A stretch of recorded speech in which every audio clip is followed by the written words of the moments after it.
नमस्कार दोस्तों। कल्पना कीजिए कि आप एक छोटे से शहर में रहते हैं। वहाँ एक ऐसी महिला रहती है जिसकी खूबसूरती पूरे शहर में चर्चा का विषय है। लेकिन वही खूबसूरती उसके लिए एक वरदान नहीं बल्कि अभिशाप बन जाती है। लोग उसके बारे में बातें करते हैं, अफवाहें फैलाते हैं, उसे जज करते हैं और धीरे-धीरे उसका जीवन एक दर्दनाक संघर्ष में बदल जाता है।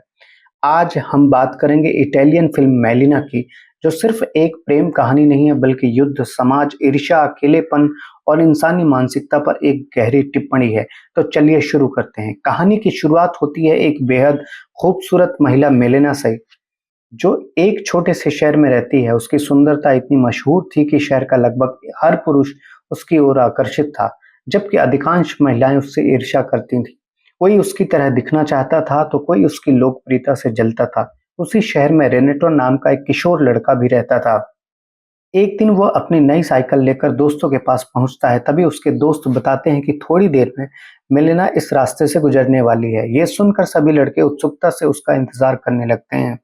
जैसे ही मेलिना वहां से गुजरती है, सबकी निगाहें उसी पर टिक जाती हैं। लेकिन रेनेटो के लिए ये पल कुछ अलग था। वह पहली बार उसे देखता है और उसकी खूबसूरती में इस कदर खो जाता है कि वो अपनी नजरें हटा ही नहीं पाता। मेलिना आगे बढ़ जाती है, लेकिन रेनेटो उसकी एक और झलक पाने के लिए उसका पीछा करता रहता है। मेलिना के पिता एक शिक्षक थे और सुनने में असमर्थ थे। स्कूल में कुछ शरारती बच्चे अक्सर उनके सामने ही मेलिना के बारे में फप्तियां कसते थे, क्योंकि उन्हें पता था कि वो उनकी बातें सुन नहीं सकते।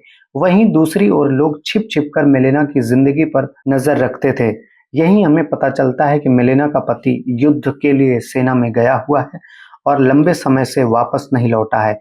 इस कारण वह अक्सर अकेली और उदास दिखाई देती है। शहर में तरह-तरह की अफवाहें फैलने लगी थीं। कोई दावा करता कि मेलिना उससे बात करती है, तो कोई उसके चरित्र पर सवाल उठाता। धीरे-धीरे इन बातों का असर रेनेटो पर भी पड़ने लगता है। वह किशोर उम्र में होने के बावजूद खुद को बड़ा दिखाने की कोशिश करता है। वह बच्चों जैसे कपड़ों की जगह बड़ों के कपड़े पहनने लगता है और मेलिना के बारे में दिन-रात सोचता रहता है। समय बीतने के साथ उसकी दीवानगी इतनी बढ़ती जाती है कि वह छिप कर मेलिना के घर पर नजर रखता है, जबकि मेलिना को इस बात की कोई भनक तक नहीं होती। फिर एक दिन मेलिना की जिंदगी में बड़ा झटका आता है। उसे सूचना मिलती है कि उसका पति युद्ध में मारा गया है। ये खबर सुनकर वह पूरी तरह टूट जाती है। उसके आंसू बताते हैं कि वह अपने पति से सच्चा प्रेम करती थी और उसकी वापसी की उम्मीद में जी रही थी। पति की मृत्यु की खबर के बाद वह अपना घर छोड़कर अपने पिता के पास रहने चली जाती है। इस दौरान रेनेटो उसे और भी करीब से देखने और समझने की कोशिश करता है। एक दिन कुछ लोग मेलेना के बारे में बेहद अपमानजनक बातें कर रहे होते हैं। रेनेटो ये सब सुनता है और मन ही मन कल्पना करता है कि काश मेलेना की हर मुश्किल में उसका साथ दे पाता। वह चर्च जाकर भगवान से भी उसके लिए प्रार्थना करता है। लेकिन मुश्किलें यहीं खत्म नहीं होती। जल्द ही मेलेना के पिता को एक गुमनाम पत्र मिलता है, जिसमें उसकी बेटी के चरित्र पर गंभीर आरोप लगाए गए होते हैं। समाज के दबाव में आकर उसके पिता भी उससे दूरी बना लेते हैं और उसे अपने घर से जाने के लिए कह देते हैं। अब मेलिना पूरी तरह अकेली पड़ चुकी थी।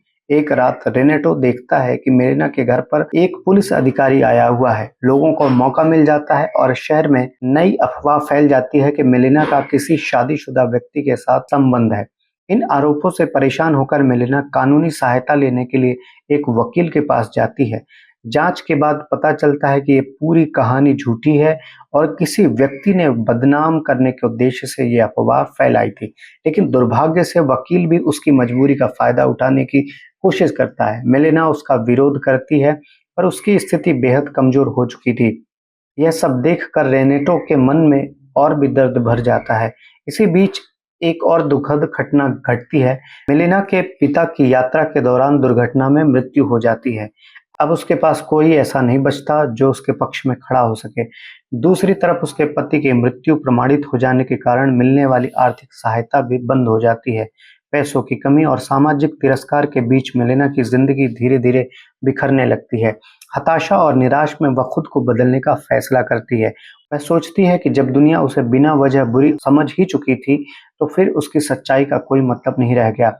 इसके बाद उसकी जिंदगी एक ऐसे रास्ते पर मुड़ जाती है जिस पर चलना उसने कभी नहीं चाहा था। शहर के पुरुष उसके पास आने लगते हैं। इससे उनकी पत्नियां और भी नाराज हो जाती हैं। आखिरकार एक दिन शहर की महिलाएं अपना गुस्सा निकालते हुए मिलेना पर हमला कर देती हैं और उसे शहर छोड़ने पर मजबूर कर देती हैं।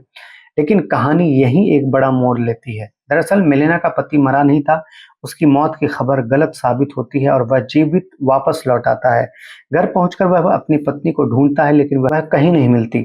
जब वह लोगों से उसके बारे में पूछताछ करता है तो उसे सभी मिलेना के खिलाफ भड़काने की कोशिश करते हैं, लेकिन सच्चाई जानने के बाद भी उसकी तलाश जारी रहती है। आखिरकार रेनेटो उसे पूरी कहानी बताता है, कैसे उसकी पत्नी ने समाज की नफरत, झूठे आरोप, आर्थिक तंगी और अकेलेपन का सामना किया था। कैसे परिस्थितियों ने उसे उस मुकाम तक पहुंचा दिया जहां से वापस लौटना आसान नहीं था।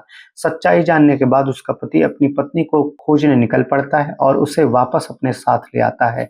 जब दोनों पति पत्नी फिर से उसी शहर में लौटते हैं तो लोग उन्हें देखते जरूर हैं, लेकिन इस बार उनकी निगाहों में पहले जैसा तिरस्कार नहीं होता। अब मिलेना अकेली नहीं थी, उसका पति उसके साथ खड़ा था। समय के साथ माहौल बदलने लगता है, लोग धीरे धीरे उसके बारे में बातें करना छोड़ देते हैं और उसकी जिंदगी सामान्य होने लगती है। कहानी के अंत में रेनेटो और मेलेना की एक आखिरी मुलाकात होती है। मेलेना का कुछ सामान नीचे गिर जाता है जिसे रेनेटो उठाकर उसे देता है। दोनों एक दूसरे की तरफ देखते हैं और फिर अपने अपने रास्ते आगे बढ़ जाते हैं। यहीं ये भावनात्मक कहानी खत्म हो जाती है, जो हमें सिखाती है कि कई बार